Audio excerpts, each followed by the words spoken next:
పిల్లలకి ఏదైనా ఈజీగా స్నాక్ చేయాలనిపించినప్పుడు 2 నిమిషాల్లో ఈ చీజ్ బ్రెడ్ని ఎంతో ఈజీగా తయారు చేసేవచ్చండి.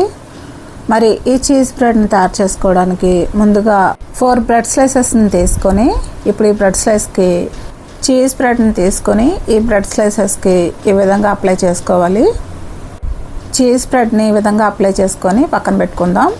ఇప్పుడు స్టవ్ మీద ఒక ప్యాన్ పెట్టుకొని 2 టీ స్పూన్లు నెయ్యి కానీ బటర్ కానీ వేసుకొని ఈ పెనం అంతా కూడా స్ప్రెడ్ చేసుకోవాలి. ఇప్పుడు ఈ చీజ్ బ్రెడ్ స్లైసెస్ని ఈ పెనం మీద పెట్టుకొని 2 నిమిషాలు లో ఫ్లేమ్లో కుక్ చేసుకోవాలి. ఇప్పుడు ఈ చీజ్ బ్రెడ్ మీద కొన్ని చిల్లీ ఫ్లేక్స్, కొంచెం ఆర్గానో వేసుకోవాలి. ఇప్పుడు ఈ చీజ్ బ్రెడ్ని 2 నిమిషాలు లో ఫ్లేమ్లో కుక్ చేసుకొని ఒక ప్లేట్లోకి తీసేసుకోవడమేనండి. ఎంతో హెల్తీ అయిన టేస్టీ అయిన ఈ చీజ్ బ్రెడ్ రెడీ అయిపోయింది.